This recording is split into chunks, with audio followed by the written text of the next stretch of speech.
Captain Jake Morrison stood on the bridge of the New Horizon, watching the massive alien structure grow larger on the main screen. The Centauri trade station was like nothing Earth had ever built. It stretched for miles in every direction, a twisted mass of metal and crystal that sparkled with lights from dozens of different alien technologies. Ships of all shapes and sizes moved around it like insects around a hive. "Still gives me chills every time I see it," said Lieutenant Commander Lisa Harper as she joined Morrison at the viewing window. Her uniform was crisp and clean, but Morrison could see the tension in her shoulders. They both knew what was at stake with this mission. Morrison nodded but kept his face blank. After 15 years of dealing with aliens, he had learned to never show what he was really thinking. The aliens always watched human faces, looking for signs of weakness or emotion they could use against them. "How long until we dock?" Morrison asked. 20 minutes, sir," came the reply from the navigation officer. "The Vex-High have assigned us to docking Bay 74. Morrison almost smiled at that. Bay 74 was in the worst section of the station, far from the important areas where the real alien powers conducted their business. It was where they put the species they did not respect. For 30 years, humans had been assigned to Bay 74. "Let me guess," Harper said quietly. "Right next to the garbage disposal units again?" "Probably," Morrison replied. "But we'll smile and thank them for the privilege." Harper made a small noise that might have been a laugh or a sigh. She had been Earth's top diplomatic officer for 8 years now, and she was very good at her job. Good enough that the aliens actually liked dealing with her, which was exactly what Earth Command wanted. The New Horizon was not an impressive ship by alien standards. It was small and simple, with basic weapons and standard human technology. The aliens had scanned it many times and always concluded that it was exactly what it appeared to be: a modest exploration vessel from a backward planet trying to make friends in a galaxy full of superior civilizations. They were right about one thing: Earth was trying to make friends, but they were completely wrong about everything else. As the ship moved closer to the station, Morrison watched the other vessels around them. There were sleek Zephyrian cruisers that could travel faster than anything humans had built. Massive Corathan cargo ships that could carry entire cities' worth of supplies. Vex-High warships with weapons that could crack a planet's surface from orbit. At least, that was what the aliens wanted everyone to think. "Sir," came a voice from behind them. Chief Engineer Paul Santos approached with a datapad in his hands. Santos was a quiet man who had been with the New Horizon for 6 years. The aliens barely noticed him, which was exactly how he liked it. "The Vex-High have sent us another repair request," Santos said, holding up the pad. "They want me to fix their communication array again, 3rd time this month." Morrison took the pad and looked at it. The request looked standard, but he could see the real message hidden in the technical specifications. Santos had gotten very good at reading the secret codes that Earth Command used to communicate with their people in alien space. "Of course," Morrison said out loud, making sure his voice carried the right tone of eager helpfulness.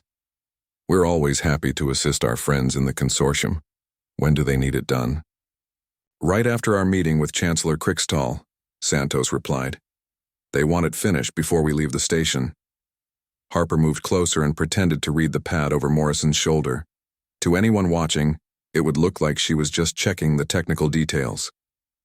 In reality, she was reading the hidden message that would tell them what Earth Command wanted them to do during this mission.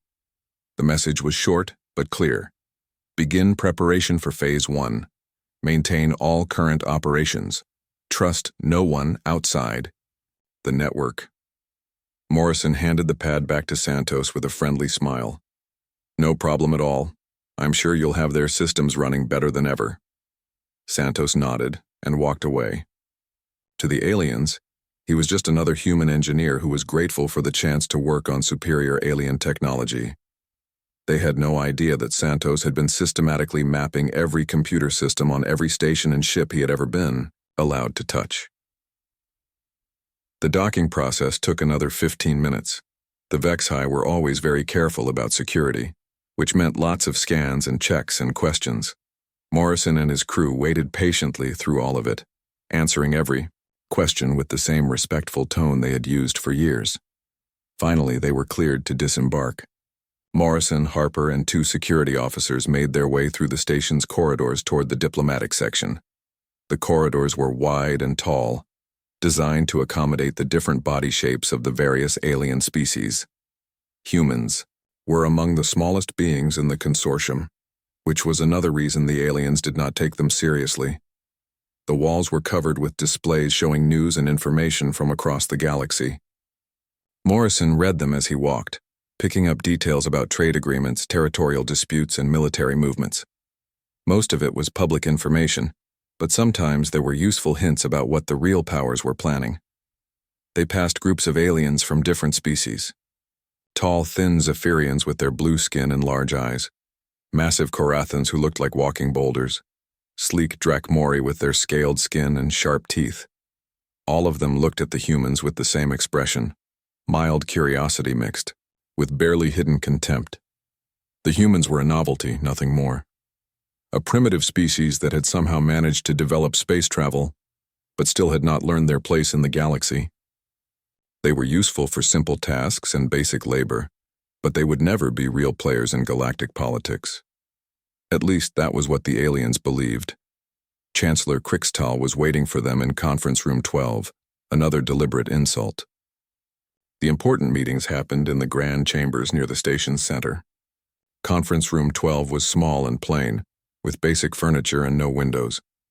Krixtal was a typical Vex-High, insectoid body, 4 arms, compound eyes that reflected light in strange ways.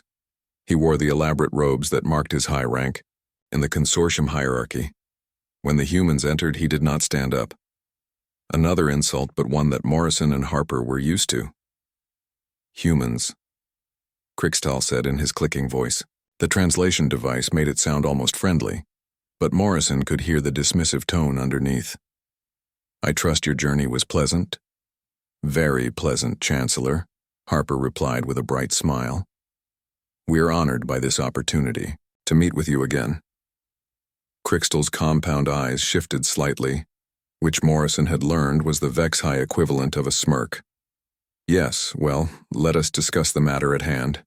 The mining rights to the Kepler system. Harper opened her briefcase and pulled out a series of documents.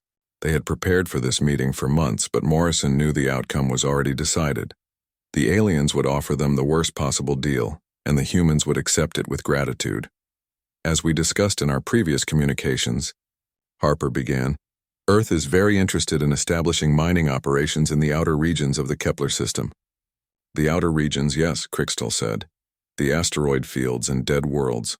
Nothing of real value, of course, but suitable for a species of your limited capabilities. Morrison watched Harper's face remain perfectly calm.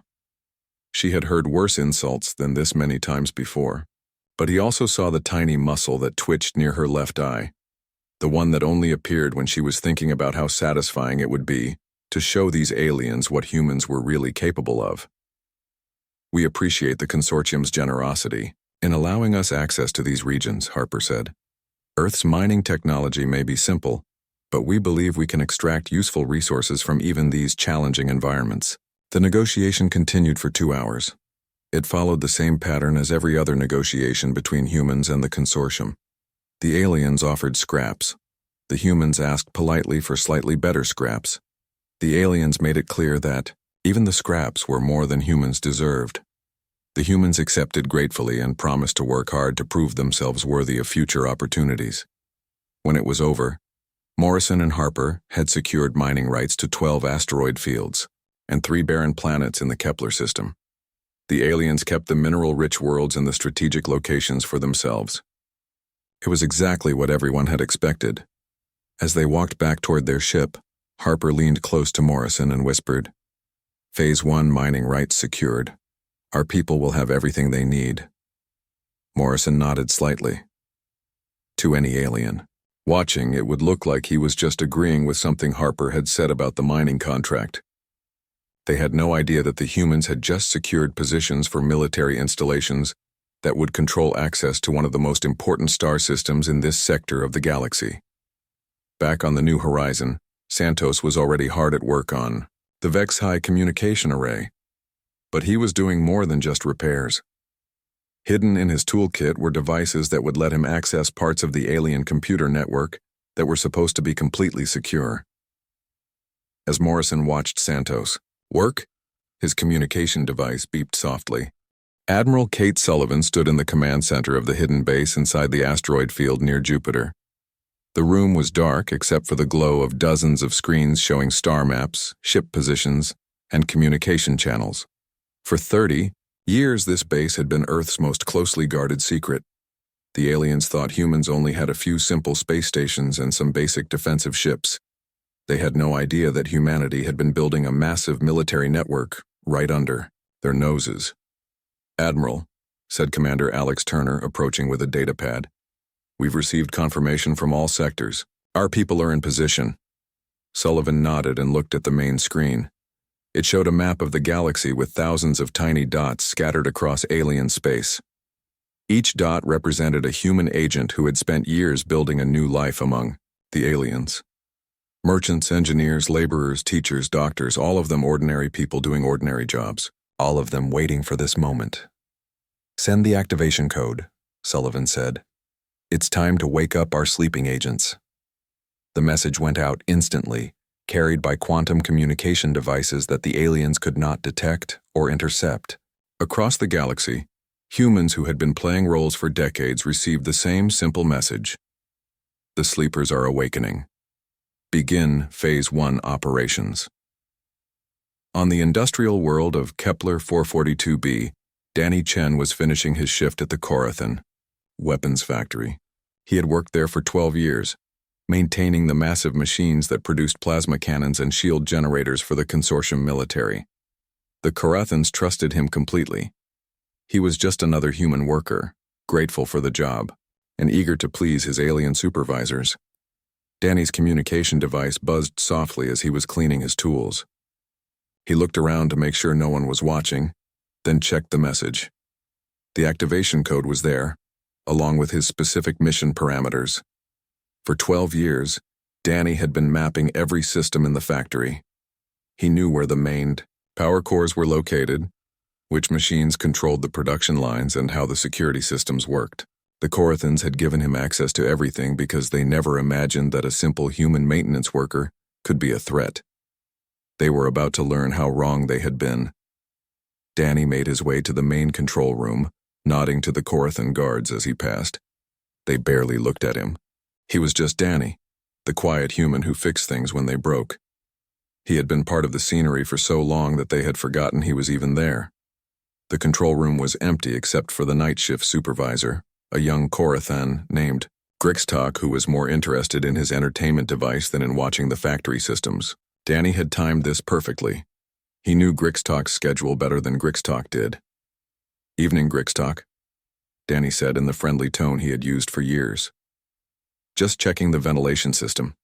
We've been having some problems with the air filters." Grixtok waved one of his massive stone-like hands without looking up. Fine, just don't take too long. I want to finish this game." Danny smiled and moved to the ventilation controls. But instead of checking the air filters, he inserted a small device into the control panel. The device looked like a standard diagnostic tool, but it was actually a sophisticated computer virus that would give him complete control over the factory's systems. Within minutes, the virus had spread through the entire network. Danny now had access to everything: the production schedules, the security cameras, the emergency systems, even the communication arrays. The Corathans had built their factory to be efficient and integrated. They had never considered that this integration could be turned against them. Danny sent a status report to his hidden communicator. Sleeping giant facility compromised, awaiting further orders. Meanwhile, on the consortium capital world of Nexus Prime, Dr. Amy Rodriguez was attending a scientific conference on xenobiology. She had been studying alien life forms for 15 years, publishing papers and giving lectures that had made her one of the most respected human scientists in consortium space. The aliens viewed her as proof that humans could be useful if they applied themselves to academic pursuits rather than trying to compete in areas where they were clearly inferior. What the aliens did not know was that Dr. Rodriguez had been conducting a very different kind of research. Every biological sample she had studied, every genetic sequence she had analyzed, every physiological report she had written, had been secretly transmitted back to Earth. Humanity now had detailed biological profiles of every major alien species in the galaxy. Dr. Rodriguez received her activation message while she was having dinner with 3 Zephyrian scientists. She excused herself politely and went to her hotel room, where she activated a hidden computer terminal built into what appeared to be a simple medical scanner. The terminal connected her directly to Earth's Biological Warfare Division. For 15 years, she had been sending them data about alien immune systems, genetic structures, and biochemical processes. Earth's scientists had used this information to develop weapons that could target specific alien species without harming humans or other species. But the weapons were not designed to kill. Dr. Rodriguez had insisted on that from the beginning.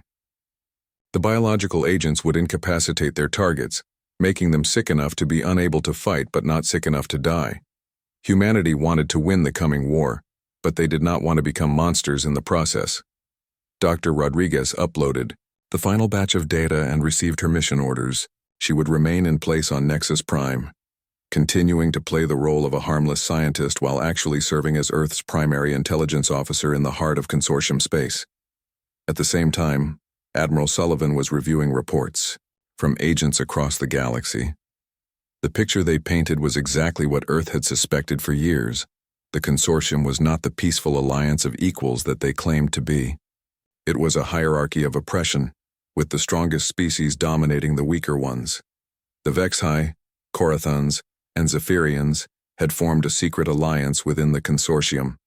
They planned to eliminate the smaller species one by one, starting with humanity. The humans were to be the test case. If the 3 major powers could destroy Earth without the other Consortium members objecting, they would know they could do the same to any species that might challenge their dominance. "Admiral," said Lieutenant Commander Sarah Webb, the intelligence officer. "We're receiving reports from the outer colonies. Vex-High fleets are moving toward human settlements in the Tau Ceti and Wolf 359 systems." Sullivan studied the tactical display. The Vex-High had deployed what they thought was overwhelming force: 12 heavy cruisers and 30 escort ships. It was more than enough firepower to destroy the small human colonies and their minimal defenses. At least it would have been enough if the human colonies were actually what they appeared to be. "Send the signal to Commander Thompson," Sullivan ordered.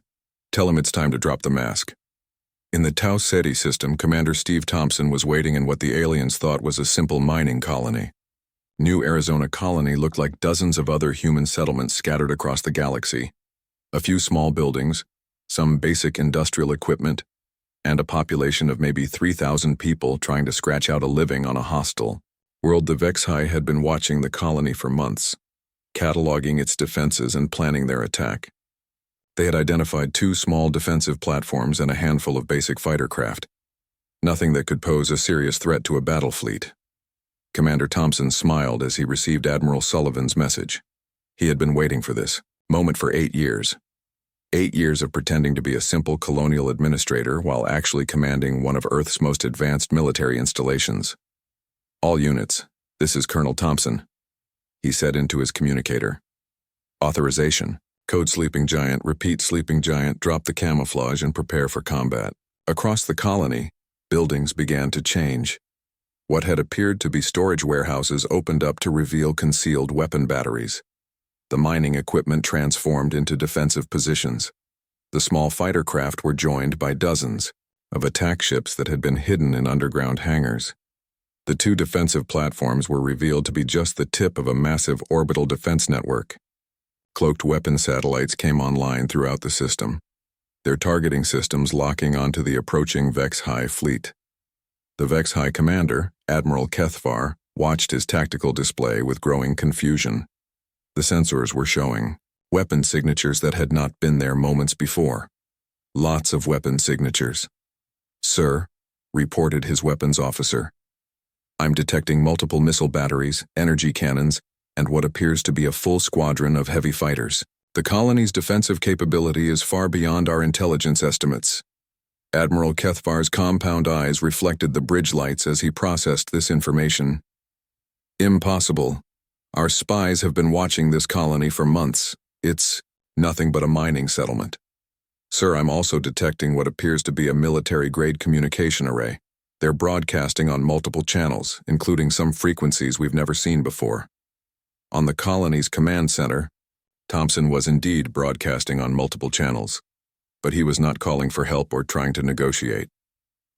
Admiral Kate Sullivan stood before the massive communication array in the hidden Earth Command base. The time for secrets was over. For 30 years, humanity had played the role of a weak, grateful species, just happy to be included in galactic civilization. Today that act would end forever. Open a channel to all consortium frequencies, Sullivan ordered. Full broadcast spectrum. I want every alien in the galaxy to hear this message. The communication officer's hands moved quickly across his controls. Channel open, Admiral. You're broadcasting to the entire consortium network. Sullivan looked directly into the camera. Her uniform was crisp and clean, but her eyes held a hardness that no alien had ever seen in a human before. When she spoke, her voice was calm and clear, but there was something underneath it that made even her own officers feel a chill. Attention, members of the Galactic Consortium, she began. This is Admiral Kate Sullivan of the Earth Defense Force. For 30 years you have known us as a primitive, peaceful species. You have treated us as servants and laborers, giving us the scraps from your table while you kept the real power for yourselves. The message was being received on thousands of worlds across the galaxy, in government buildings, military bases, and private homes. Aliens stopped what they were doing to listen to the human who was speaking with an authority they had never heard before. You thought we were dangerous when we were being polite, Sullivan continued. You were afraid of what we might become if we ever developed real technology or organized a real military. Well, I have news for you. We developed that technology decades ago. We organized that military before most of you were born, and now you're going to see what we're really capable of. On the consortium capital world, Chancellor Crickstall was in his private office when the broadcast began. He had been reviewing reports from the failed attacks on human colonies, trying to understand how his forces had been so completely outmaneuvered. Now, as he listened to the human admiral, he began to realize the true scope of what his people had stumbled into. Impossible, he whispered to himself. Humans don't have the capability for this kind of deception. But even as he said it, Crickstall knew he was wrong.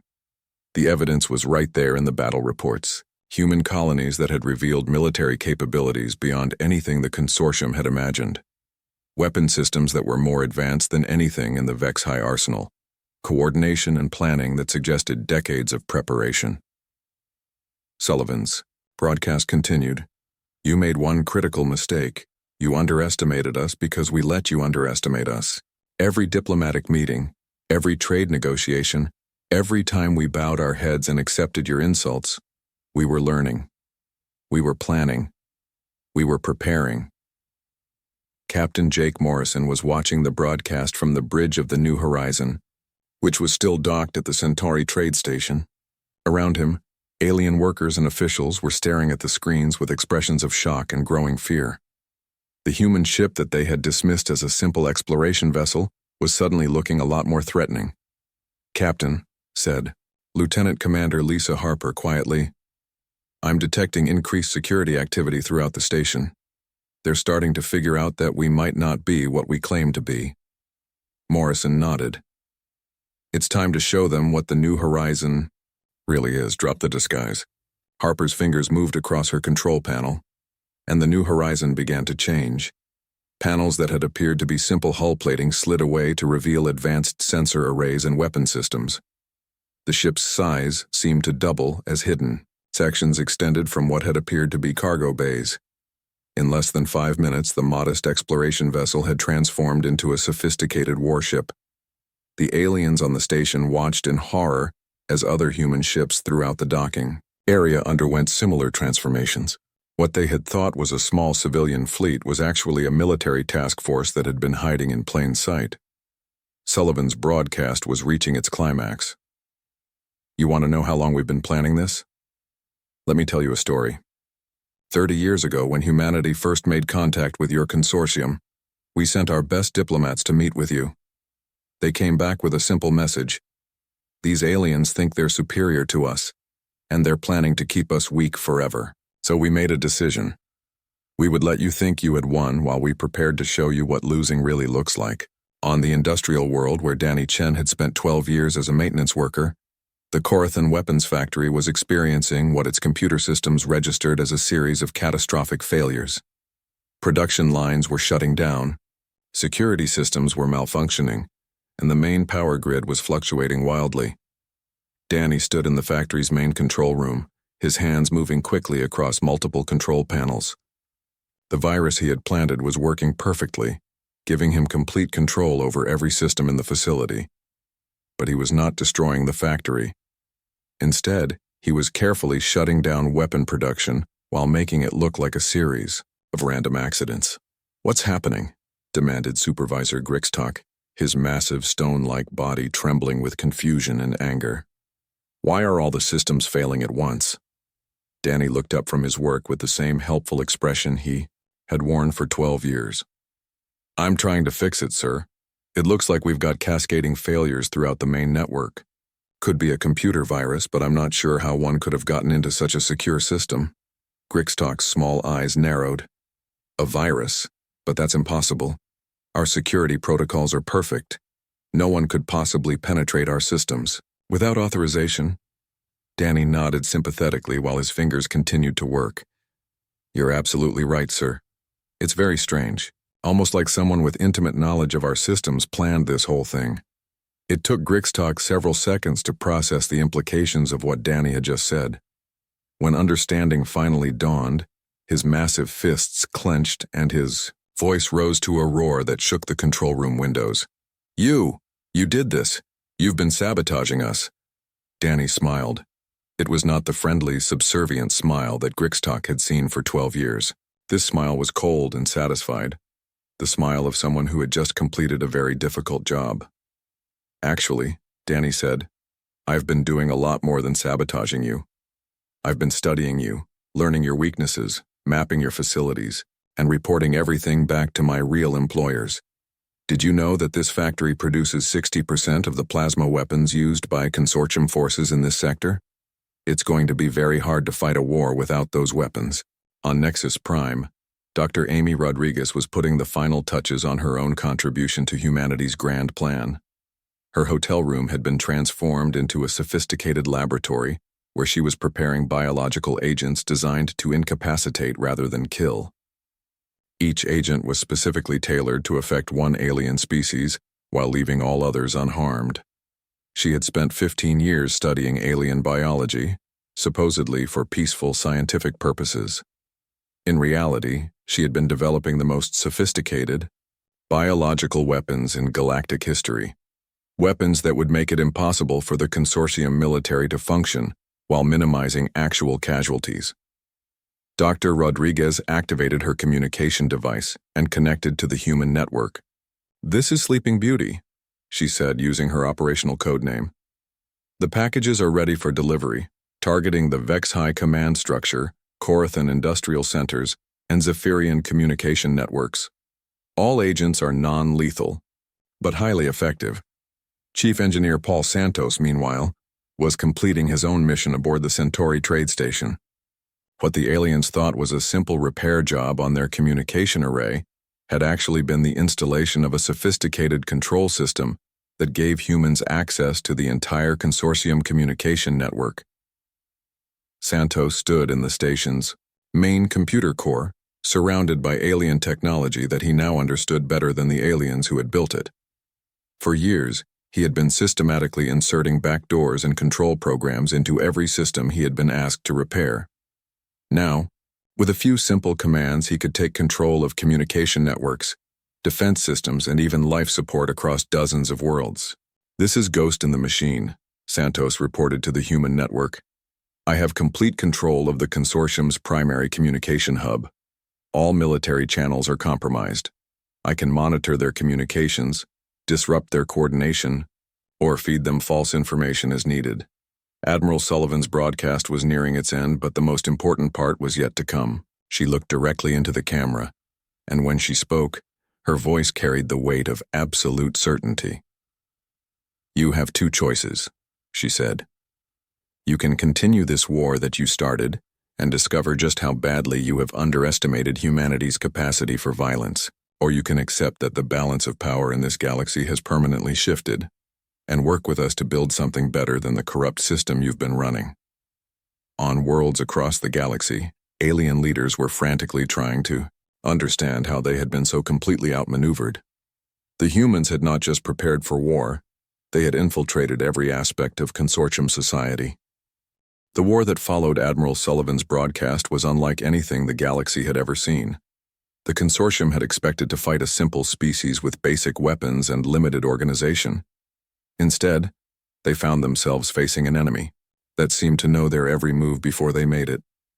Captain Jake Morrison stood on the bridge of the New Horizon as it led a human strike force toward the Vex-High homeworld.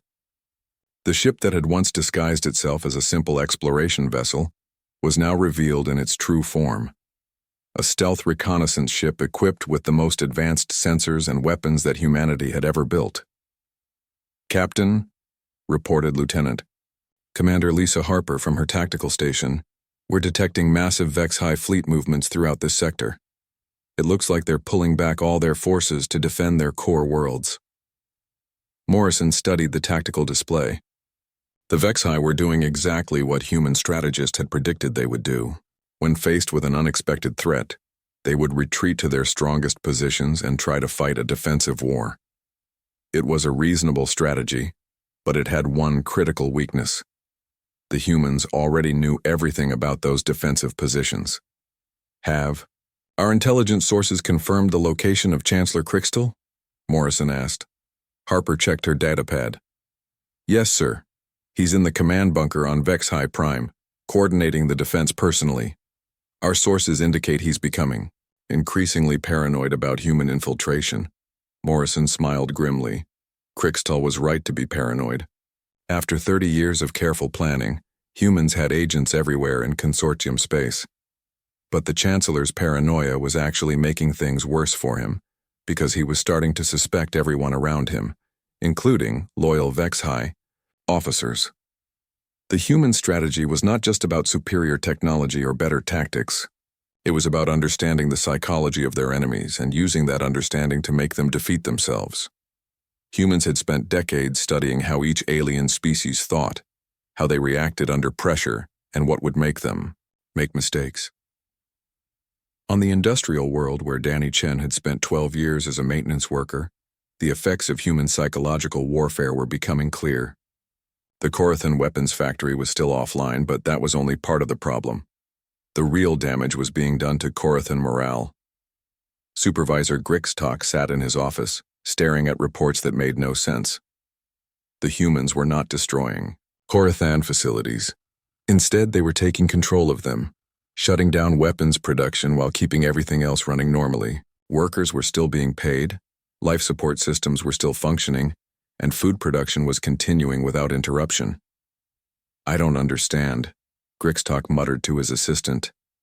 "If the humans wanted to destroy us, why are they keeping us alive? Why are they still providing power to our cities and maintaining our food supplies?" His assistant, a younger Corathan named Brixdal, looked equally confused. "Maybe they're planning to use us as slaves?" Grixtok shook his massive head. "No, that doesn't make sense either. They've had the opportunity to take hostages or demand surrender, but they haven't done either. It's like they're waiting for something." What Grixtok did not understand was that the humans were demonstrating something that the consortium had never seen before: the ability to choose mercy even when they had the power to choose destruction. Every day that Corathan civilians continued to live normal lives while their military was helpless sent the same message. Humans were not interested in conquest or revenge. They wanted something else entirely. On Nexus Prime, Dr. Amy Rodriguez was putting the finishing touches on the most sophisticated psychological operation in galactic history. Her biological agents had been deployed throughout the consortium capital, but not in the way anyone expected. Instead of making aliens sick, the agents were designed to make them think more clearly. The compounds targeted the brain chemistry that controlled fear and aggression, temporarily reducing both while enhancing the ability to think rationally and consider new ideas. Dr. Rodriguez watched from her laboratory as the effects spread through the alien population. Government officials who had been preparing for a desperate last stand were suddenly questioning whether the war was really necessary. Military officers who had been ready to fight to the death were starting to wonder if there might be a better solution. "This is brilliant," she whispered to herself. "Instead of making them afraid of us, we're helping them think past their fear." The biological agent was completely temporary and harmless, wearing off after a few days with no side effects. But during those few days, the aliens were able to see the situation with clarity that they had never experienced before. Many of them began to realize that the war had been started by their leaders' fear and greed, not by any real threat from humanity. Chief Engineer Paul Santos was conducting his own form of psychological warfare from the communication center on Centauri Trade Station. With complete control over the consortium's communication networks, he had been carefully releasing information that exposed the truth about the consortium's leadership. Secret documents showing how the three major species had planned to eliminate smaller members. Financial records proving that consortium leaders had been stealing resources meant for developing worlds. Military reports revealing that the attack on humanity had been planned for years, with the ultimate goal of testing whether the major powers could eliminate any species they chose. Santos made sure that every piece of information was verified and authentic. He was not spreading propaganda or lies. He was simply making sure that every alien in the galaxy had access to the truth about what their leaders had been doing in their names. The effect was devastating to consortium unity.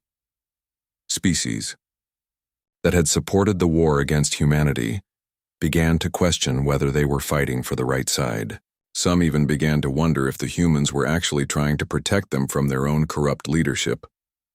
Admiral Kate Sullivan watched these developments from her command center with satisfaction. The human military was winning every battle, but the real victory was happening in the minds of ordinary aliens who were starting to understand that humanity offered something the consortium never had: a chance for genuine equality and cooperation. "Admiral," reported Commander Alex Turner, "we're receiving surrender requests from 17 different consortium worlds. They're asking for terms." Sullivan studied the reports carefully.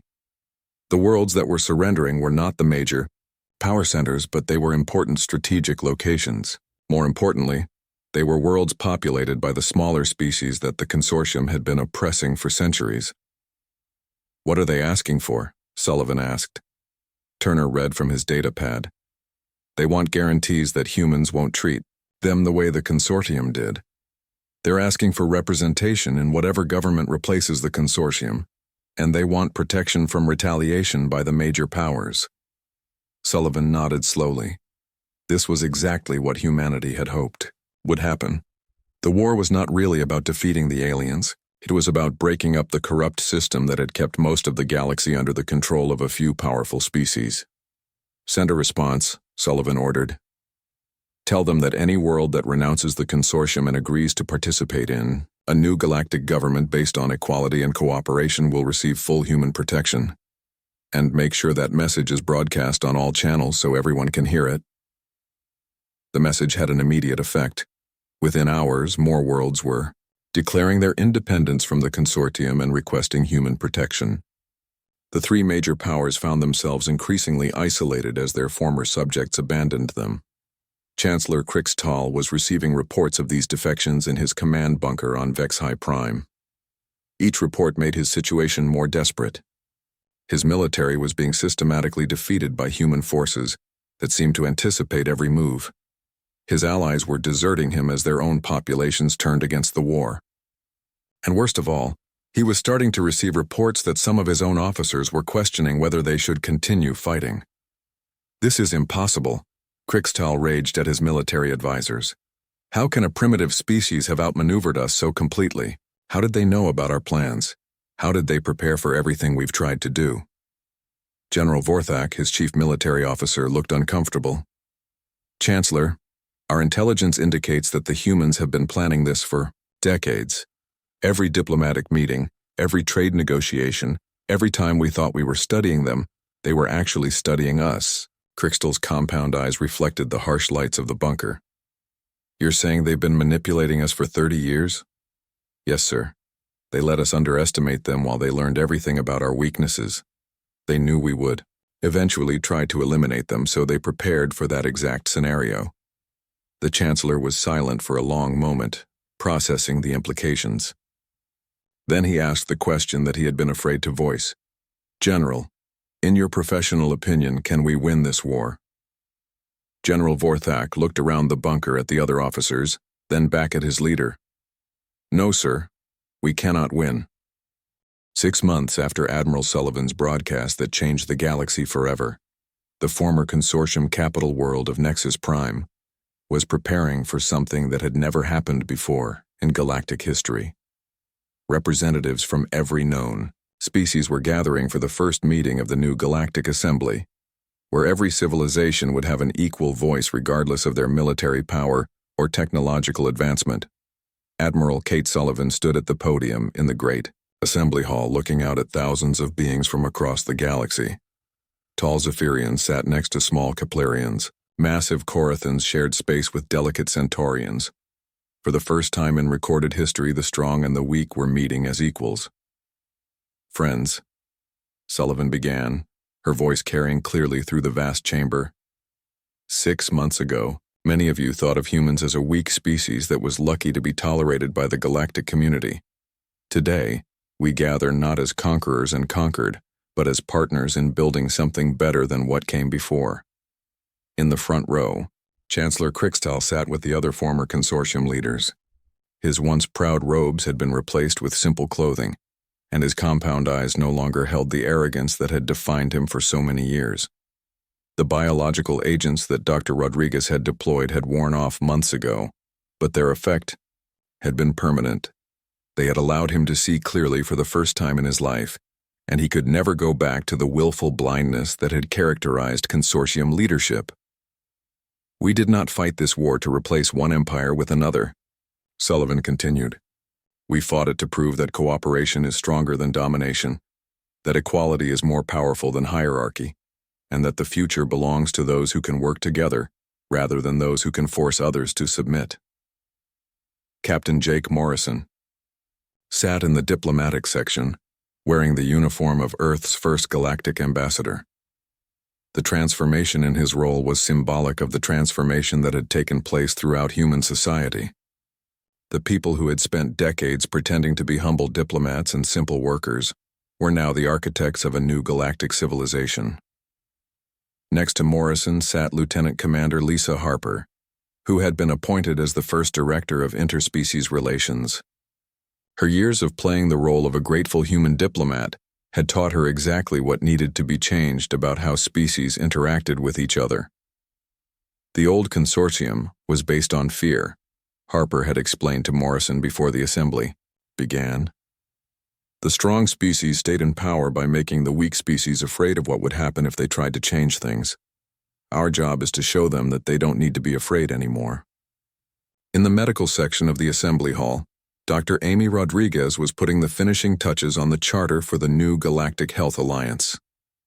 Her years of studying alien biology had given her insights that went far beyond weapons development. She had discovered that many species had medical knowledge that could benefit others, but the consortium's hierarchical system had prevented that knowledge from being shared. The Zephyrians have developed treatments for genetic disorders that could help dozens of other species, she had explained to the human medical team.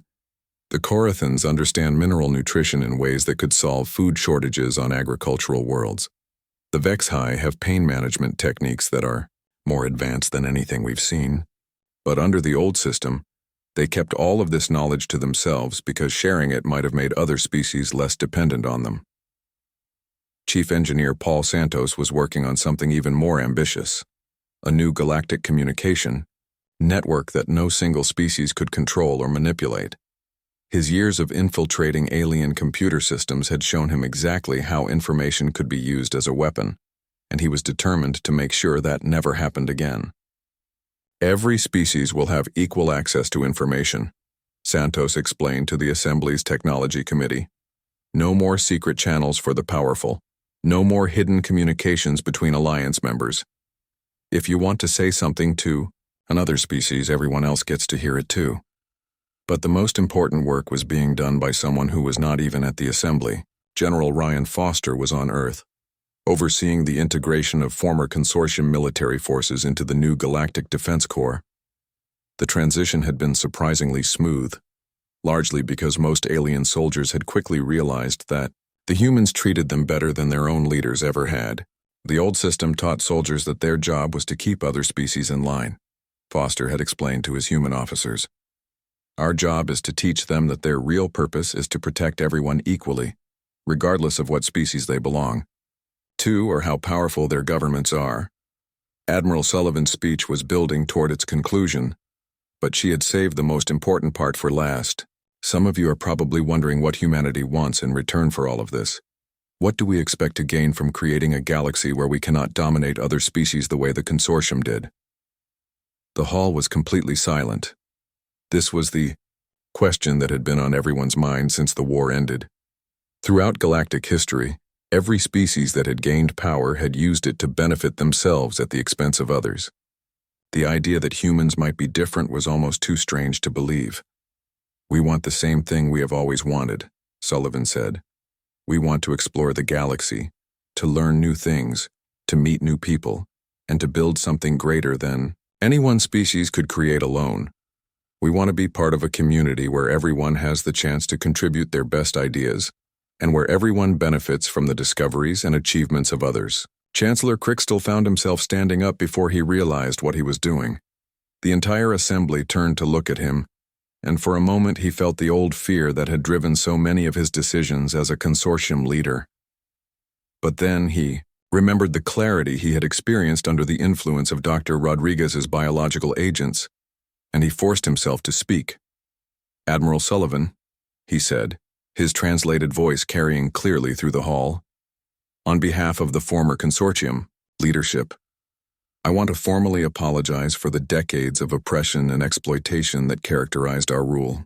We told ourselves that we were maintaining order and stability, but the truth is that we were maintaining our own power at the expense of everyone else's freedom." A murmur ran through the assembly. No consortium leader had ever apologized for anything, and many of the smaller species had never expected to hear such words. Crichton continued, "The humans could have destroyed us completely. They had the power to eliminate every threat to their dominance and establish themselves as the new masters of the galaxy. Instead, they chose to offer us the chance to be part of something better. They chose to prove that strength and wisdom are not the same thing, and that true leadership means serving others rather than ruling them." Admiral Sullivan nodded respectfully to the former chancellor. "Thank you, Chancellor Crichton. Your words mean more than you know, not just to humanity, but to every species that suffered under the old system." The assembly session continued for several more hours, with representatives from dozens of worlds describing their hopes for the new galactic government. But the most moving moment came at the very end, when a small delegation of children from multiple species was brought forward to present the final version of the Galactic Charter of Equality. The children had been born after the war ended, and they had grown up knowing only the new system where different species worked together as partners. To them, the idea that adults had once fought wars over which species was superior seemed as strange and primitive as the idea of believing that one type of star was better than another. A young human girl named Emma Thompson, the daughter of Commander Steve Thompson, who had defended New Arizona Colony, stood with a Zephyrian child, a Corathan youngling, and representatives from a dozen other species. Together, they read the opening words of the charter that would govern galactic civilization for generations to come. "We, the sentient beings of the galaxy, recognize that our diversity is our strength, that our differences make us better, and that our shared future depends on our ability to treat each other with the respect and dignity that every thinking being deserves." Admiral Sullivan watched the children with tears in her eyes. This was what humanity had really been fighting for. Not the chance to rule the galaxy, but the chance to give their children a galaxy where no species would ever again have to choose between submission and destruction. As the assembly concluded and representatives began making plans to return to their home worlds, Sullivan reflected on the long journey that had brought them to this point. For 30 years, Humans had endured insults and mistreatment while secretly preparing for the moment when they could change everything. It had been the longest and most complex military operation in the history of any species, but it had succeeded, beyond their wildest dreams. The galaxy was no longer divided between the strong and the weak, the rulers and the ruled. Instead, it was becoming something that had never existed before. A true community of equals, where every species could contribute their unique gifts to the common good. 6 months ago, the aliens had thought humans were dangerous when they were being polite.